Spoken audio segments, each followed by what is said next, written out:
मतदाता सूची वाले काम को विशेष रूप से ध्यान देना और बूथ के सही करोगी, सफलता आपके कदम चूमेगी। इन कामनाओं के साथ आपने मनी मनोबल को बढ़ाया। हमारे साथ जो हमारी स्टेट कमेटी की, नेशनल कमेटी के लोग आए हैं, इनको भी से और वीरेंद्र को शुभकामना देते हुए अपनी बात को विराम देता हूँ। जय भारत, जय समाज।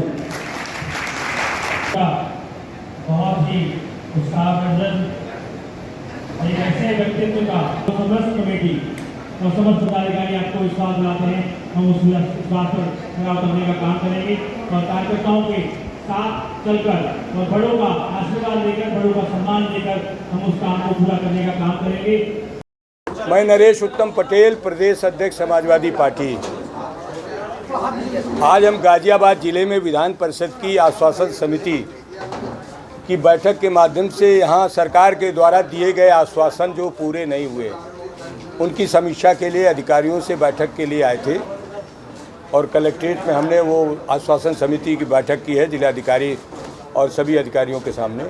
तो जो सरकार आश्वासन देती है सदन में, और वो सदन में अगर आश्वासन पूरे नहीं होते तो वो समिति में आते हैं, और समिति का मैं चेयरमैन हूँ।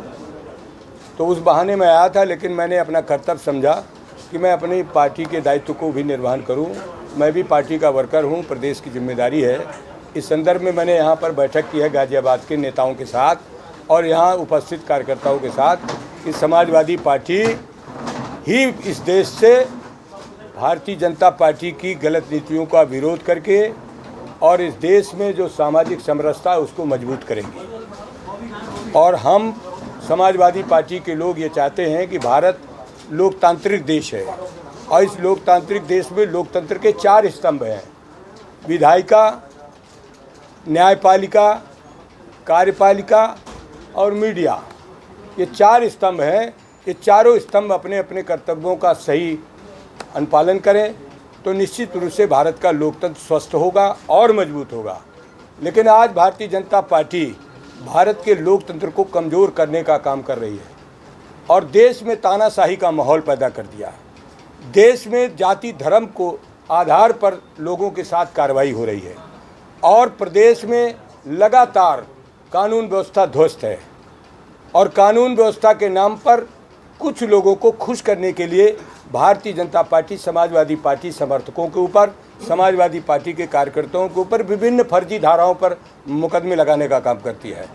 और ये तानाशाही आज की हो या पहले की भी, इस तानाशाही के खिलाफ समाजवादी पार्टी लड़ी है। समाजवादी पार्टी ने मतदाताओं को बुझा करके, समझा बुझा करके, उनके बीच में अपनी पहचान बना करके इस देश में सदैव तानाशाही का मुकाबला किया है और जनता को राहत दिलाई है। समाजवादी पार्टी के नेता अखिलेश यादव जी हैं और अखिलेश यादव जी के हम सारे सिपाही हैं। आने वाले 2024 की चुनाव की तैयारी में भी हैं। ये हमारे बगल में दोनों हमारे प्रभारी बैठे हैं, राष्ट्रीय सचिव हैं, जिले के सारे नेता हैं, प्रदेश के काफ़ी लीडर हैं। ये सारे लोग आज बैठक में उपस्थित थे कि भारतीय जनता पार्टी जानबूझ करके अभी घोसी में उपचुनाव करा दिया। घोसी विधानसभा में समाजवादी पार्टी और उसको या तो लालच में या धमका करके शामिल करा लिया और शामिल करा करके अपनी कार्यवाही का मूल्यांकन कराया कि हमने 6 वर्ष में जो काम किया हम घोसी की जनता से उसका मूल्यांकन कराएंगे कि हमने सही किया या गलत किया।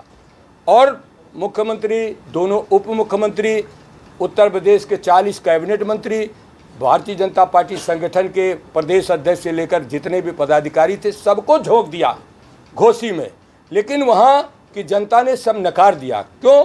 कि उन्होंने जनता से झूठ बोला। कहा हम किसान की आय दोगुना करेंगे, हम स्वामीनाथन आयोग की रिपोर्ट लागू करेंगे, लेकिन किसान की लागत मूल्य नहीं मिल रहा। चाहे गेहूं का हो किसान, चाहे धान का किसान हो, दलहन का किसान हो, तिलहन का किसान हो या फसलें उगाने वाला कोई भी किसान हो, वो किसान अपनी फसल का मूल्य लागत के हिसाब से नहीं पा रहा। जबकि बीजेपी ने कहा था कि हम लागत से जोड़ा देंगे, हम स्वामीनाथन आयोग की रिपोर्ट लागू करेंगे। भारतीय जनता पार्टी के सामने भारत के किसान अभी पिछले साल 2022 के पहले 3 कृषि काला कानूनों के विरोध में और देश की फसलों के समर्थन मूल्य, तो भारतीय जनता पार्टी या सरकार केंद्र की जो भी होती है वो सरकार समर्थन मूल्य घोषित करती है और वो समर्थन मूल्य न्यूनतम होता है। मिनिमम कम से कम समर्थन मूल्य भारतीय जनता पार्टी या केंद्र की सरकार करती है। आज गेहूं का किसान पिछले दिनों में गेहूं की कहीं खरीद हुई, सिर्फ हवाई बातें हुई, क्रय केंद्र नहीं खोले गए और क्रय केंद्रों में गेहूं किसानों का नहीं लिया गया। धान का किसान मारा घूमता रहा, उसका धान नहीं लिया गया। आज फिर धान की फसल अभी आने वाली है और कह दिया कि हम इतने क्रय केंद्र खोलेंगे। क्रय केंद्र केवल कागज में खुलते हैं, लेकिन किसानों की इस फसलों का एमएसपी भी नहीं मिलती है।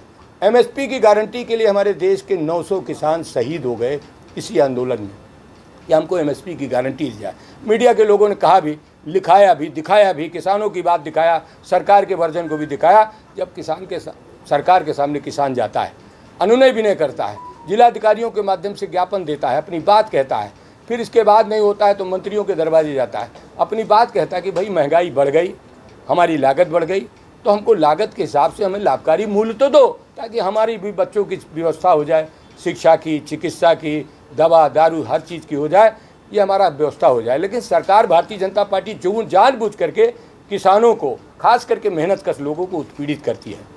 कुटीर उद्योगों का सर्वनाश हो गया और सिर्फ हवाई बातें हो रही हैं कि हम इस देश को इतना विकसित बना देंगे कि दुनिया में हम सबसे आगे निकल जाएंगे। सिर्फ व्यापारियों को बुला करके उनको सम्मानित करना और पूंजीवाद को पनपाना बीजेपी की फितरत में है। समाजवादी पार्टी चाहती है कि भारत की जो अर्थव्यवस्था है, ये कृषि प्रधान प्रदेश है, यह कृषि प्रधान देश है।